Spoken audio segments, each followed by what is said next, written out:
Chapter 1. The Embers of Port Argyle. The tropical sun dipped low over the calm waters of Port Argyle, painting the harbor in deep hues of copper and gold. On the veranda of a grand, sprawling stone-walled estate that overlooked the rebuilt docks, 38-year-old Duncan, known to every soul on the island of Mytair simply as Flint, sat quietly in a fine, imported mahogany chair. Flint and Cora had built an empire of immense wealth and prestige on the island, their names respected in every high-class colonial circle. Yet, in his calloused hands, he turned over a simple, smooth piece of dark gray flintstone. It was a humble object, yet it carried the weight of a lifetime of survival, hurricanes, and high-seas treasure hunts. "You're staring at the horizon again, Master Flint," a warm, familiar voice murmured. Flint turned his head, a soft smile breaking through his weather-worn features as Cora stepped out onto the porch, her silk gown rustling against the pristine stone floor. She looked as beautiful as the day they had finally found the treasure of De Leon, her sharp eyes still holding that fierce, independent spirit that had captured his heart through 3 grueling books of madness and adventure. She placed a gentle hand on his shoulder, her fingers brushing the fine linen of his expensive colonial shirt, a garment fitting a man of his high societal standing, earned alongside a hard-won royal pardon from the governor himself. "I was just thinking about your biological father, Captain Vega," Flint admitted, his voice dropping to a gravelly, nostalgic tone. He looked over at the mantel inside the open double doors of their parlor, where his father-in-law's official Royal Navy dress sword hung alongside the old leather journals. "And Dieter. It's hard to believe how much time has passed since the illusion last cut through the Atlantic swells. The harbor is quiet now, Cora. The docks are strong. We're productive, wealthy members of this island, just like Arthur Vega always wanted us to be." Cora smiled, her gaze shifting down toward the bustling shipyard below, where the newly appointed port master, Henry, still universally called Twitch by the old crew, was shouting orders to dock workers, his familiar, sharp, jerky movements still present whenever he grew impatient. "We built a magnificent life here, Duncan. The past is where it belongs, safely anchored." But Flint's eyes drifted toward the eastern side of the estate, where a wide stone courtyard sat.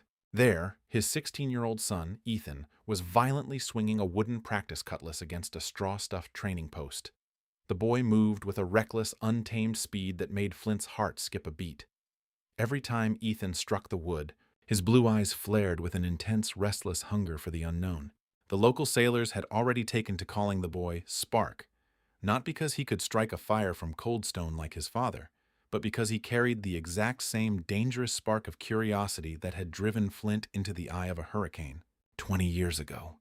"He has your eyes, you know," Cora whispered, watching their son reset his stance. "But he carries his grandfather Arthur Vega's Royal Navy blood. I fear the quiet, prestigious life of Port Argyle won't hold him for much longer." Flint gripped the small piece of flint tightly in his palm, the sharp edges pressing into his skin.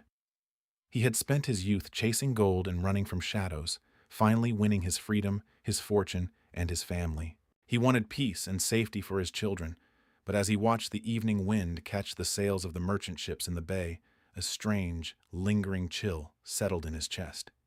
The ashes of his past were cold, but looking at his son, Flint knew it would only take one single, unexpected spark to set the Caribbean ablaze all over again. Chapter 2. The Night Watch at Slip 14. The scent of low tide, wet hemp ropes, and fresh pine tar hung thick over Slip 14. Night had fully swallowed Port Argyle, but the harbor never truly slept.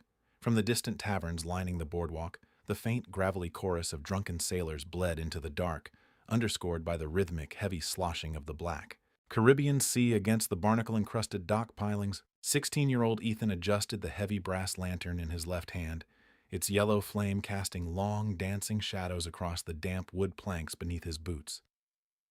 "Keep your eyes on the mooring lines, Spark," a deep, quiet voice muttered.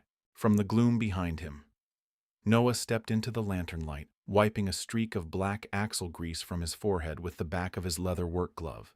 At 16, Pete's son had inherited his father's broad-shouldered, stocky frame and a quiet, immovable patience. He carried a heavy iron wrench in one hand, his canvas shirt damp with the humid night sweat of the Mytair coast. The two boys had spent the last 3 hours checking the timber cleats of the merchant vessels under the strict direction of Portmaster Henry, who was currently pacing the main harbor office down the pier, his silhouette outlined by candlelight, as his head gave that familiar, sudden, jerky twitch every time he dipped his quill into the inkwell. "The lines are fine, Noah," Ethan whispered back, his voice tense with a restless energy he had been suppressing all day. He guided the lantern toward the very end of the restricted naval pier, where the water grew deep and silent. "Look out there. She hasn't nudged an inch all night." Tucked deep into the shadows of a choked mangrove inlet, completely cut off from the standard trading vessels, lay the Illusion. Even in the dark, shrouded by heavy canvas tarps and palm fronds to keep her hidden from the casual eye, the legendary ship looked like a sleeping predator.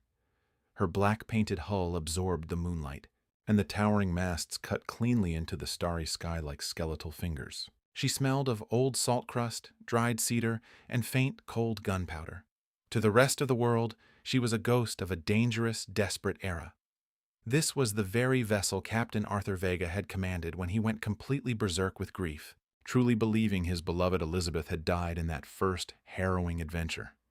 Driven mad by the loss, he had left young Cora in an orphanage, under the care of his trusted friend Ben Robinson, whose last name Cora took when she didn't even know her true father. That dark path had ultimately led Arthur straight to the life of a pirate captain.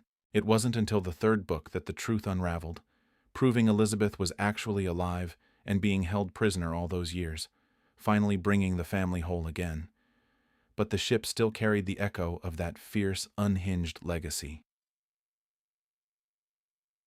"Your dad told us to stay off her decks, Ethan," Noah warned, though his own eyes drifted toward the ship's elegant bowsprit with an undeniable curiosity. "He said, the Illusion belongs to the past. We're harbor apprentices, not salvagers. My grandfather, Arthur Vega, commanded this ship through the wildest storms the Caribbean could throw at him," Ethan argued softly, stepping closer to the gangplank. The wood groaned softly under his weight, a deep, resonant sound that felt like a heartbeat vibrating through the soles of his boots. "Uncle Twitch spends half his budget just keeping her hull watertight.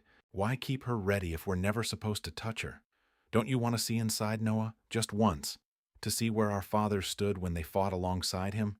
Noah hesitated, looking back down the long, empty pier toward Twitch's office window. The harbor was still. The only sound was the steady clack, clack, clack of a loose block vibrating against the rigging of a nearby schooner. "If Henry catches us, he'll have us scrubbing the fish scales off the eastern slips for a month." "He won't catch us," Ethan grinned, that dangerous inherited spark flaring in his hazel eyes as he unlatched the heavy iron gate to the slip. "He's buried under 3 weeks of tobacco manifests.